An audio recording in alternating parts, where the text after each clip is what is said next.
Welcome, and thank you for listening to this episode of Leaps and Bounds.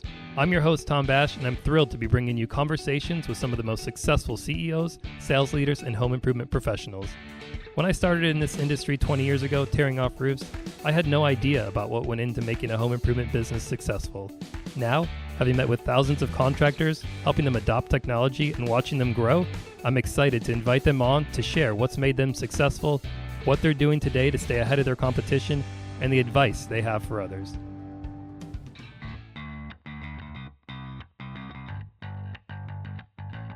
Having immigrated to the United States from Albania at just 9 years old, Greta Bajrami came to the U.S. with the American dream in mind, starting a roofing company.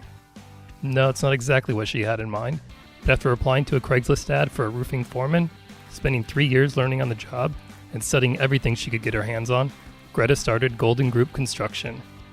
9 years later, and she's shattering glass ceilings in a male-dominated industry, rewriting what it means to be living the dream.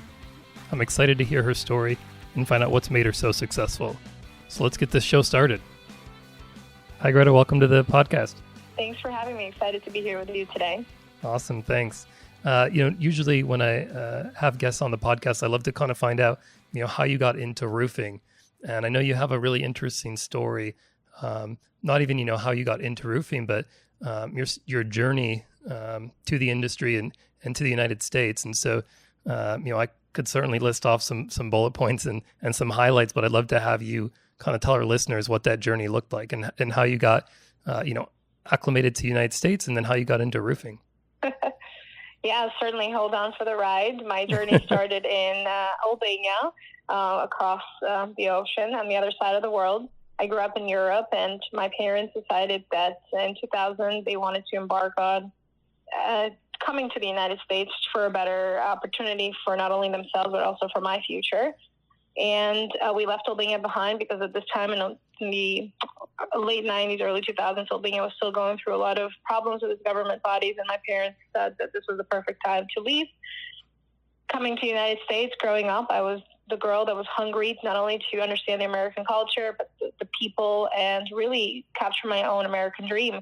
I always thought that I was going to go off to law school, so I applied myself to my studies. I actually didn't end up going to law school, but I actually ended up attending for business and international affairs. And it wasn't really until my final senior year in college that I was given an opportunity to work in the world of construction, and it really opened up my eyes to an industry that I thought not many people, especially entrepreneurs, took advantage of, right. Meaning they didn't really want to invest in this industry. Up until then, I always thought that I was going to open a coffee shop or somehow tie myself to the world of hospitality. But the business person in me said, why not construction and why not roofing?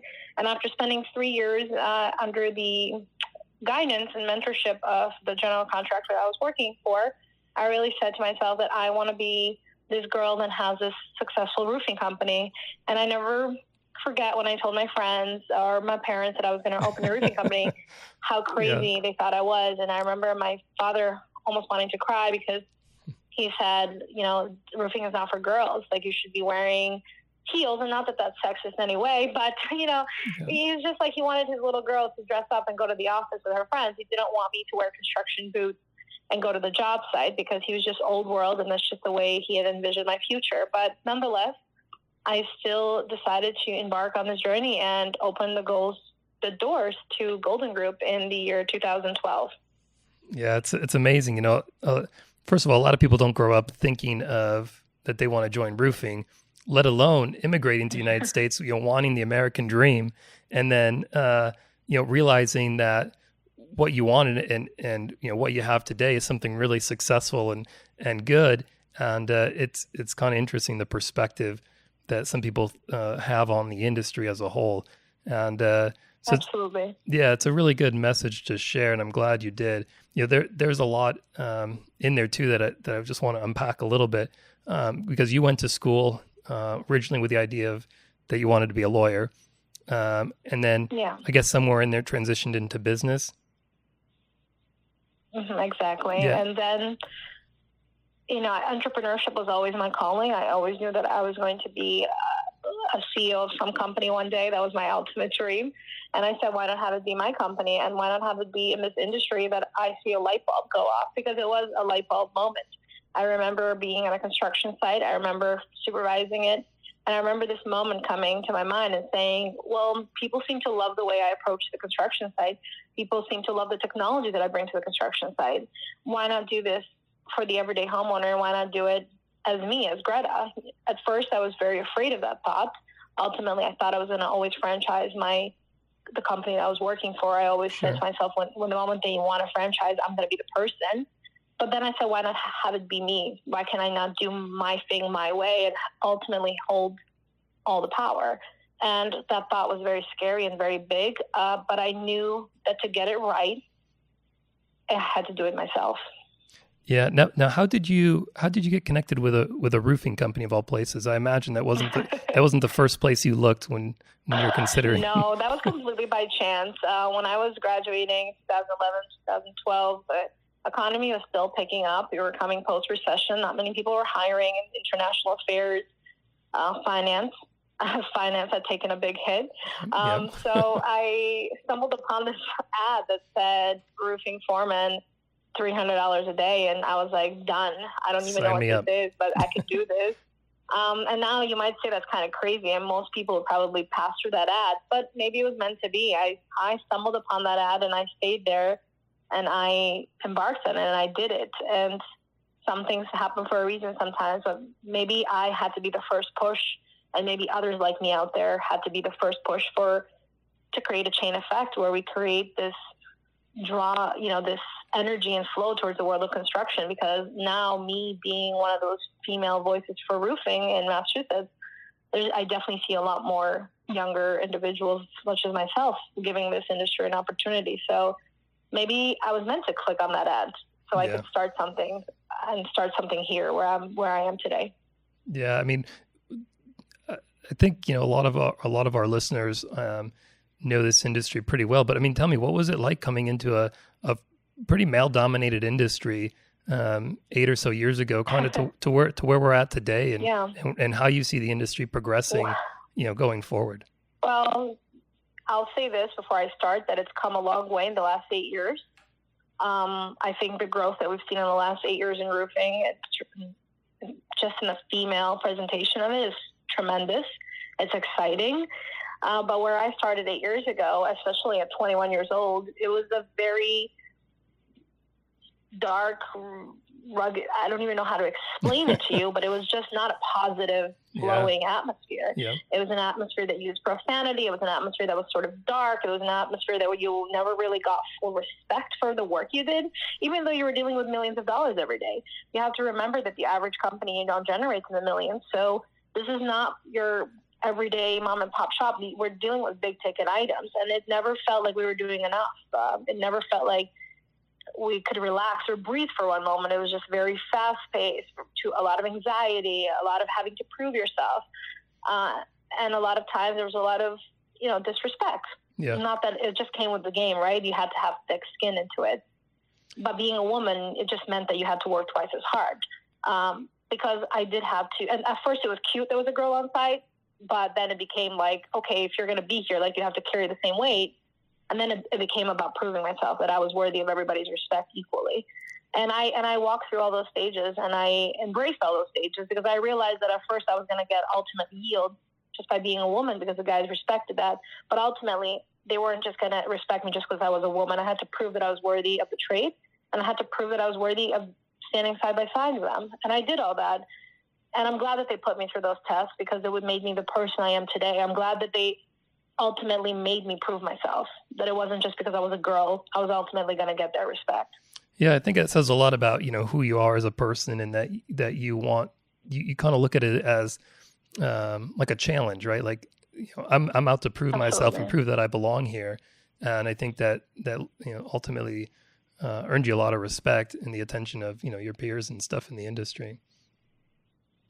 Yeah, exactly. I mean, everything in life, you have to prove it, that you belong there. And if people are challenging you to prove yourself, yes, you can get a little bit upset about it, but ultimately you have to rise up to the challenge and accept it, because if you want to be the leader of the pack, you have to show that you are ultimately supposed to be in that position. And what better way for me than to prove to each member of the team that I had the knowledge. And, I had to take a lot of courses on the side. I had to study a lot of books at nighttime, but that didn't mean that I couldn't do it just because I was a girl or just because I was 21. Right. I was very much in the state of mind that, you can gain a 20-year advantage if you put the work. You might have 20 years in construction, but if I study every night for 2 years, I may be exactly where you are after that 2-year period is up, because I will just work harder and stronger every single night to prove to you that I can make up for those 20 years.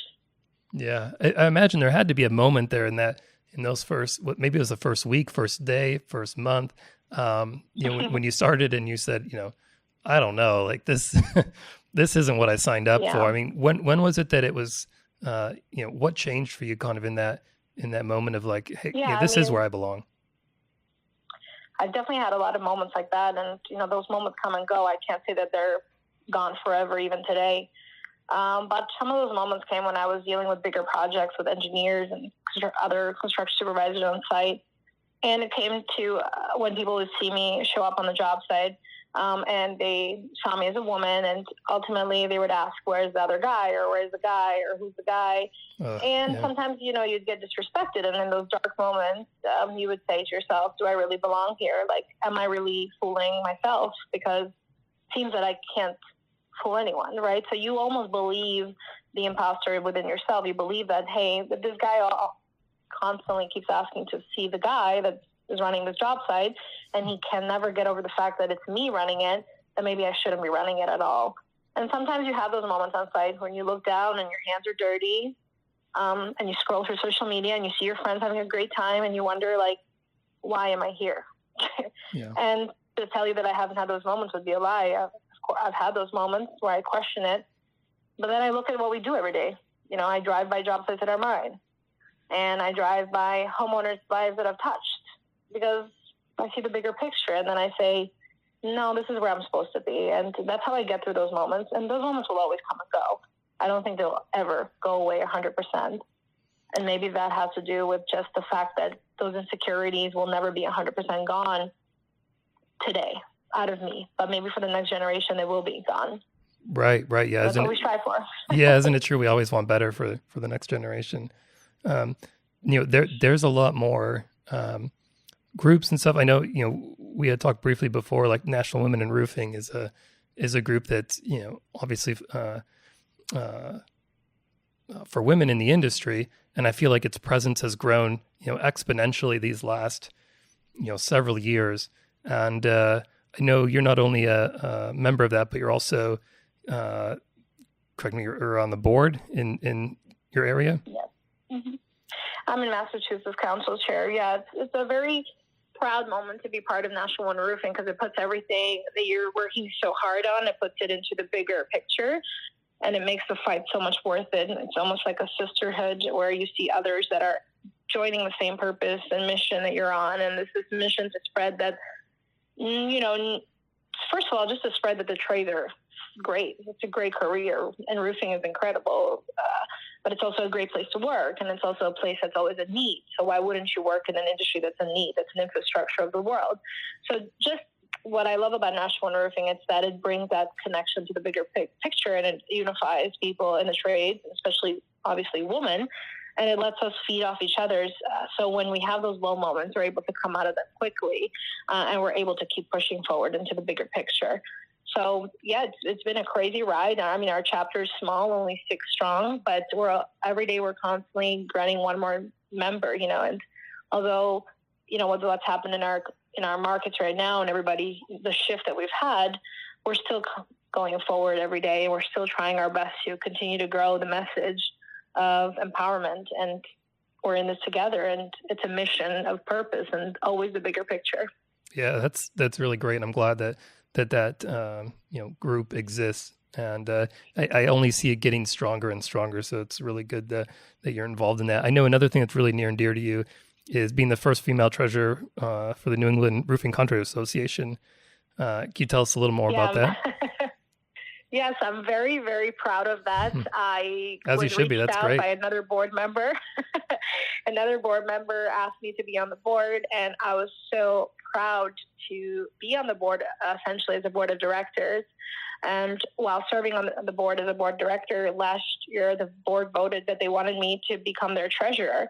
And it was such a humbling moment because not only was I the first female treasurer, but I was really the first youngest person in that room to hold that position, both as a woman and as just a young millennial. And that was a very powerful moment into me. I remember looking around the room and seeing these faces, and I was humbled that they chose me to be the future and the face of what's coming for the roofing industry, because I don't think they chose me because I'm this extraordinary person. You know, I think they chose me because I'm willing to do the work today of where roofing needs to go tomorrow. And it is this younger face. It is this uplifting generation that's going to take it to the next level with enhancements of technology and customer experience, and then obviously with enhancements of products as well as roofing keeps evolving. Yeah, absolutely. I think there's two really good things that you're bringing, and it's a female perspective and a millennial perspective. So both of those, I think, are bringing fresh ideas into the industry that's going to help elevate it. Exactly. I wanted to talk about Golden Group, and so you obviously seeked out a job as a roofing foreman, and then kind of sharpened your teeth there and decided to go out on your own. So what was that experience like, making that decision to go out on your own? And then, what's the core concept behind, Golden Group? Yeah, of course. Well, now let's go back to that day. Like, it was a crazy idea, first of all. Sure. You have to be sort of a little crazy to take leaps like that. Not every person does it, and for their own reasons. So just the thought of opening Golden Group was insane to me at the time, but maybe that's my entrepreneurial spirit. When I'm very excited and passionate about something, I see it, and I see it like 15 years. And maybe that's a flaw, or maybe that's a gift. I don't know what it is, but I'm almost like that child that could get to I could see the end of what's coming, like the film. Like, even when I'm watching a movie, I always guess the finale in my mind. And that's what I saw with Golden Group. Yeah. Like, the moment the idea came to my mind, I envisioned what Golden Group was going to be. And maybe I didn't envision exactly what it is today. Maybe I had a little bit lower expectations, but I'm very happy that I surpassed my vision. And opening its doors, I remember telling people, and they told me there's no way you're going to make it, because in construction, you really need to have family in the United States, or say that you have an uncle or an aunt in construction, which I didn't, because only my parents are here. Or they told me you have to be like a male who's like maybe in his 40s. Yeah. And I'm not that either. Yeah. So I decided to still do it, though, and I decided to still open the doors, and it was really, really hard. But I realized that I could be good at something, and that was I could offer that Greta touch, right? Like, I realized very early on in this game that if I could be different, if I could offer a completely different experience, because I don't make roofing shingles, I don't make the products, but there's nothing proprietary about what I do other than the way I do it, the way I handle the transaction, the service-minded attitude that I give behind the transaction, and the way the clients feel with me. And I said, if I can make this feel be a want, that people want to do this with me because of the feel I give them, then that is exactly what I'm going to do. And that's what's going to be proprietary about Golden Group. So from day one, I knew what I had to do to make myself different. And I never looked left or right. I think too often when people want to open a company, especially in roofing, the first thing they do is they check out what their competitors are doing, and they check out what's going on, and they want to like do everything overnight to copy, and that's essentially that could be a short-sighted tactic, because all you're doing is you're trying to just eat off the other guy's plate. But he's going to notice, and he's going to take the plate right out of you, and then you're going to be hungry again. So essentially what you have to do is you have to harvest your own fruits. You have to harvest your own vegetable and eat when it's time for you to eat, right? And that's like that theory that I had. I said, I'm not going to look left or right or try to copy what these guys are doing to get a little bit of their scraps. I'm going to make my own crop, and I'm going to harvest it every day, and I'm going to eat out of my own field. And that's what I did. I created this company all on my own, with my own visions, with my own purposes, with my own customer experience. And every day I'd enhance it and make it a little bit better, make it a little bit better, make it a little bit better. Then now I'm like separately owned lane. I'm in my own lane entirely, and I don't have to compete with anybody, because in my lane, I have a very niche target client, and I know what the client looks like. I know his or her characteristics. I know their wants. I have it so dialed in then I know exactly who I'm serving every day when I get up in the morning. I know exactly what my purpose is and who's my client. And when you are able to niche your business that much, you truthfully hit gold because you are in a completely different category than everybody else. And with Golden Group, that was something that I saw from day one that I had to do. And in the last 8 years, I think that I am almost there at saying that I've successfully done just that, where I've created a very target client. I've perfected and realized the needs and wants that they want to have with Golden Group. And I've aimed at it every single morning when we get up.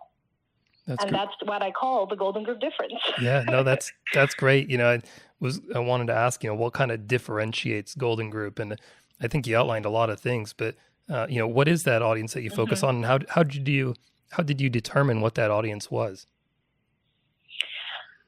Well, I realized first I had to see what I wanted to become and who was going to be the receptor of what I wanted to become. What I wanted to become is I wanted to become a niche contractor. I wanted to become a client. I wanted to become an organization that catered to the client's needs. And I wanted to always consult people. Think of us as the architect. Even though it was roofing, it was 7 items, accessories. I wanted it to be customized to the property. I wanted to go into their kitchen table, listen to their needs, their wants, hear out their objectives and their goals for their home, and then go back to the drawing board and customize the roofing project just for them every single time from scratch. Even if I think it needs a little bit more leak barrier, even if I think it needs a copper detail, whatever it may be, I want it to be for them. And then when I met with them, I wanted the experience to be an educational roller coaster where I take them through each step and I make them envision the roof. I almost give them a theatrical performance of what's to come. And then I didn't want to get into a sales negotiation. I never wanted a sales negotiation. When I first introduced this concept to GAF and Certainty, they thought I was a little crazy. Because I said, what if we took the price out of the equation? What if the price never comes up? Because I'm not really there to sell you. I'm there to educate you. And we realized at Golden Group that when we took the price out of the conversation, the price is always there, but we're not going to talk about it for hours. We're going to talk about it when the client's ready. Because ultimately it's their home and they hold all the power. And when they're ready to buy, they're going to buy. And I think clients, if you educate them enough and you really push them with your expertise, they're able to make the decision that's convenient for their property. And I want the client I'm attracted to the client that wants to hold the power of his own transaction. I don't want the confused client, although I'll take everybody. I'm a business owner at the end of the day, but essentially that's not who I'm going for. I'm not going from somebody that's going to fall to a negotiation, sales approach. I'm not going for somebody who's going to, go with me if I drop $3,000. That's not who I'm looking for. I'm looking for somebody that is going to let me show them what I know, my knowledge. Is going to let me guide them, and then is going to be able to make the best decision for them based on the information I've provided. And if that's not me, that's okay. I'm 100% at peace with that. Yeah, it's funny. There's a big not debate, but there's kind of there's two sides of it where companies are generally, they're like, hey, we're one call closers. We want to get in there, close the deal and get out. And then there's kind of the 2 call consultative approach. And it sounds like you take more of that consultative approach. You want to educate them. And, you and I are in alignment there where, down the road in 5, 10, 15, 20 years, I think the buyer becomes, like you and I in that millennial generation where we have, knowledge at our fingertips. Absolutely. We're not subjected to kind of that pressure where we feel like this is my only option. This is what I have to go with. It's more like I'm prepared ahead of time. I've got, maybe I'm going to, check out a couple different companies and see, what are they going to bring that's different? Absolutely. Yeah. Yes. And I'm in agreement with there 100% because the techniques of sell now work with the older generation, but what's coming ahead in 10 years, it will never work because most likely most American homeowners in the future are going to be working in some sort of service industry themselves, meaning in some way, shape, or form, they are tied to a sales department within their company. So trying to use sales tactic on that is going to be an outdated approach. And the only way that sales will grow is by taking a different approach. And that is that relaxed back approach where you let the client make their decision. Because if you're good, and if the client knows you're good, they're going to make the right decision for them. And that might be you, and it might not be you. But if it is you, then that's great, because now you got a customer for life. And at Golden Group, we see people that have 4-year-old estimates and 5-year-old estimates that come to us and say, I'm ready to do my roof. I actually had a call like that this morning where I told the client, we switched CRM, I don't even have the paperwork. But yeah. She said she saved it. She saved a 5-year-old bid. And she said, it's okay if the price has gone up, but I'm ready now. Yeah. And I think that's exactly the Golden Group difference. That's the vision that I had in 2012. And I stand by it today because I think if we're having this conversation 10 years from now, I think that's the only way that business will move forward. When clients are ready to do business with you, they will come back at you to buy it. And it's that same theory, whether you are buying in the mall or whether you are buying a car, you save up for the things you want. Yeah, I love the analogy you make to Sorry, I love the analogy you make to luxury car dealerships. Yeah, exactly. I mean, I think everybody saves up for what they want. And, there's always going to be some emergency situations. But again, we don't create policies and procedures with the exception. We create it with the goal. And the goal is to have clients that feel good about buying with you. The goal is to have clients that ultimately respect you so much they become friends for life. And there's no buyer's remorse. There's never none of that. And we realize that because we take anxiety off the table from the moment they meet with us, it's always worked in our favor. It's worked in our numbers, and it's worked in our growth. And I think that's a win-win-win. I don't think I would love people to challenge me on that. And maybe 10 years from now, we can look back and see whose argument won. Yeah. I actually saw, I don't know, it was the other day, but somebody posted I don't have 3 hours in the afternoon for you to come sit down where both myself and my partner are home. And I've got the kids that are trying to do homework. We're trying to do dinner. We just don't have that kind of time to devote to this. And if you're not going to meet with me because my spouse isn't here, well, then I'm going to take my business somewhere else. And so I think you'll start Absolutely. to see more and more of that as kind of the generation that's owning homes becomes younger and younger. Exactly. And now during COVID, I mean, even now when the worlds are changing, we offer all of our experience to be streamlined on Zoom. If a client doesn't want to meet in person, we can continue. We will do all the 3D renderings of their homes. We will take the whole process and we'll do the whole consultation over a Zoom call. And that's been actually very successful. It's allowed people to be relaxed. They're at home. They're having a glass of wine or a cup of coffee.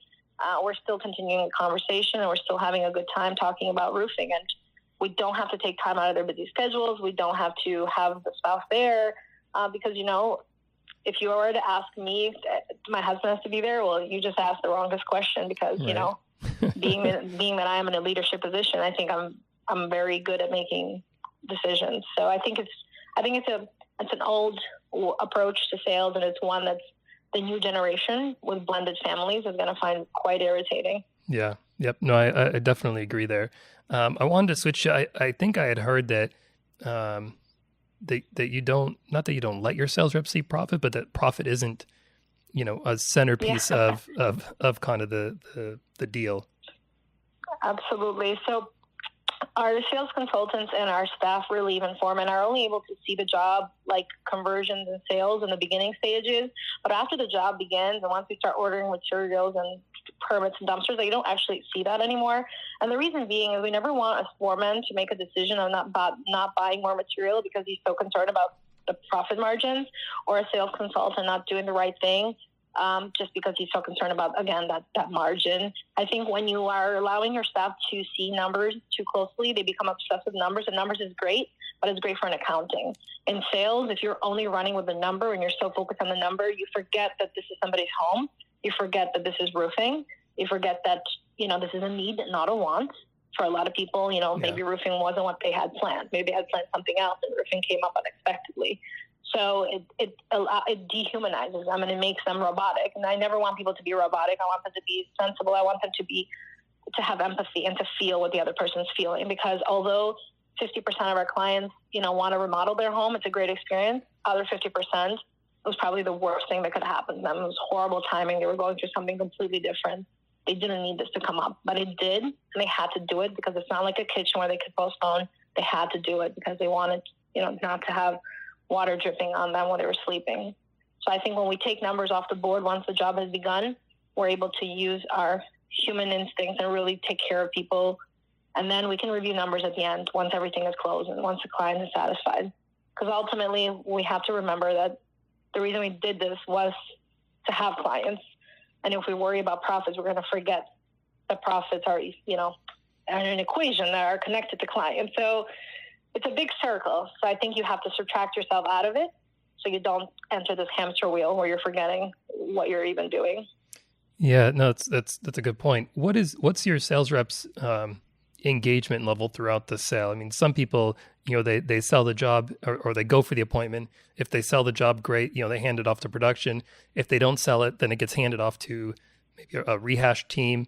What does the process look like for your sales team? Are they taking that lead from what do they say, cradle to grave? I think is the expression, but they take it from beginning all the way through. Great question. So yes, we don't have a rehash team. We want our sales consultants to have the opportunity to continue harvesting those relationships with clients, because like I said, at Golden Group, we have clients that always come back to us 6-7 months later. I mean, the oldest one is 7 years. So we always have clients that come back. So I don't want them to think that just because they didn't get it today, they might not get it tomorrow. As long as the client told them not right now, they can always check in a couple of months down the road. But when they are with a client and they do get the contract signed, they have to carry out that process to the end. So it's about 4 hours of their time that they're spending. I mean, maybe 1 or 2 hours in those beginning stages, and then an hour during construction time, where I really want them to be engaged and come there just to sort of put a face, because the client remembers the sales consultant. That's who they really developed a relationship with. That's who they had the phone text, the calls, the emails with. So I want them to show up the day of to just say hi, So we make it strategic so they're able to stop by, so it's convenient for their schedule. And then at the end, we have a closing out procedure where we require them to either close out virtually or close out in person if they can.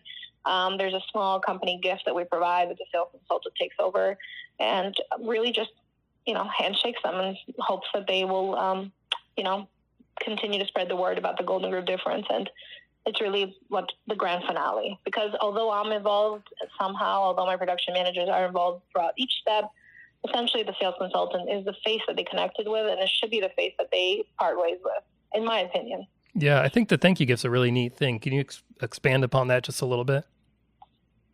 Yeah, I do this every year. This year is a little different. This year we're doing these beautiful trays, these wooden trays with our logo on it that's just very small and hidden in the corner. We got them down from a distillery out in Kentucky that custom made them for us. I think it's really important to leave a thank you note behind, but most importantly, a small gift that will blend well into their environment and will be memorable. And we've always thought, what could be memorable? And, this beautiful wooden tray could be used as a coffee, or could be used when you're having a scotch or a brandy. And then we love leaving it behind because it's so beautiful, it's so high end, and it stays in the client's home forever at some corner of their home. And somehow one day they'll pick it up, serve coffee, and then they'll think of us. But most importantly, it's just a gratitude, right? It's just showing somebody that we're grateful for them. Whether there is no gift budget for other companies, I think just even a letter will do. But it has to be a personal letter. It has to be a letter that touches upon the whole experience, not just thank you and a sign off. It has to be personalized. And to us, those letters actually have about a 60% return rate. And I don't mean return that the letters come back. I mean the client writes a letter back. Yeah. And then we hang up those letters in the office. And it's very sweet, because when you write somebody a letter, it's old school and it's obligation to write you thank you back. And they do it all the time. And it's just great. It adds to the overall mission of what we're doing every day. Yeah, I was going to ask what the customers' response was to these gifts. I imagine it's not what they expected, when they decided to do business with you, but I'm sure they're really grateful for it. Have you got anybody that was, overwhelmed or really surprised by this notion of gratitude? Yes, all the time. We get people that are surprised all the time and very excited to have us there. So everybody gets excited and they take pictures of it, they hug us, but we don't make a big deal out of it. I mean, we really tell the people it's just to say thank you. Just thank you for being another part of the Golden Group family. And, even when I didn't have a big budget, I would always do this in small ways. Yeah. I would always find a small way to say thank you to somebody. Back in the day, it was a small candle or a small tote, whatever I could to have them realize that I was grateful for them. Yeah. Again, it's like when somebody comes to your house or when you're doing something, I don't know. I always felt like Golden Group is my home. And when they come to my home, I must bring something out to say thank you. And because I can't actually bring out a drink or a snack, I bring them these little gifts, and I hope that they'll remember me. Yeah, I really like that. I think it's a really great idea and a really good gesture. We're going to wrap this up here soon, but I wanted to ask you, what do you attribute your success to? Yeah, great question. I think I attribute my success to the individuality of me as a person and my brand. I think the word brand comes up a lot in discussion. And in construction, I don't know, there's that there is too many companies that identify themselves as brands. And I think the success of where we've gotten today is because I've been able to really fine-tune my characteristics as a person and have that be reflective of my brand.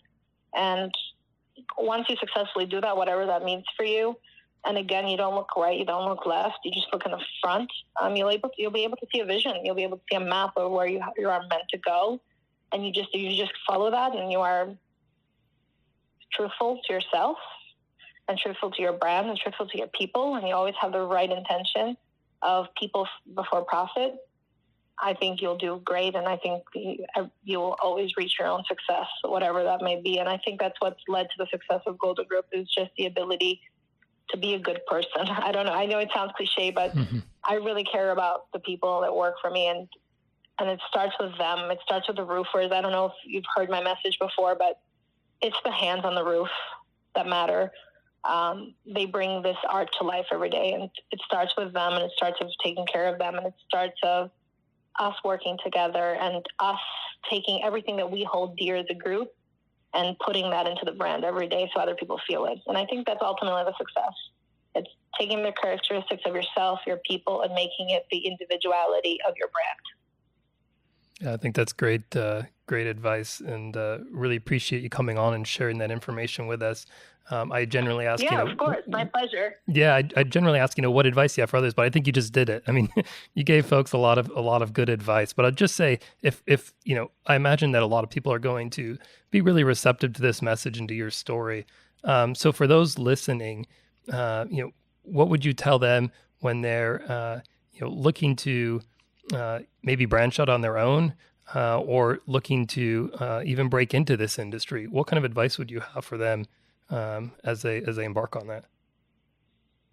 I think the only advice I would give them is to use their resources. I don't think people realize how many resources are available to them. I don't think I did either until I was really into it, 5 years into it.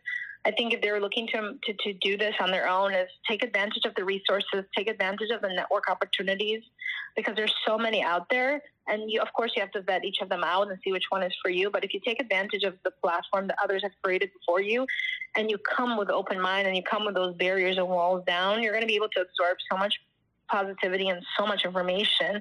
So if, again, you come vulnerable, but you leave a warrior in triumph, and you leave successful. But you have to come in with an open mind. I think sometimes we go into these conferences or seminars, or we go into these partner relationships kind of having our walls up and not really being 100% open. And I think we don't take advantage fully to what's in front of us.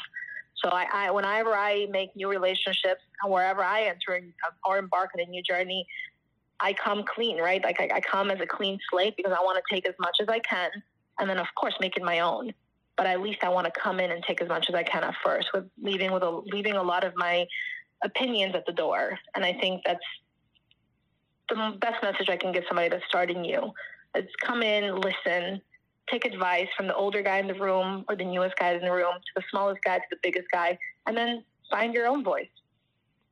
Yeah, I think it's great advice. I also think it's good advice for even the veterans in the industry. I think sometimes Absolutely. You can get stuck in your own ways, and if something work, why fix it, right? But there's a lot of reasons why. Well, anyways, I want to thank you for coming on. This has been really good. I know everybody's going to take a lot away from this, so thank you. Thank you. Thank you so much for having me today. Appreciate your time. Yeah, thanks, Greta. I really appreciate it. Thanks. Well, that'll do it for today's show. I truly hope you enjoyed this episode of Leaps and Bounds. If you did, be sure to leave us a 5-star rating and review, and subscribe to the podcast.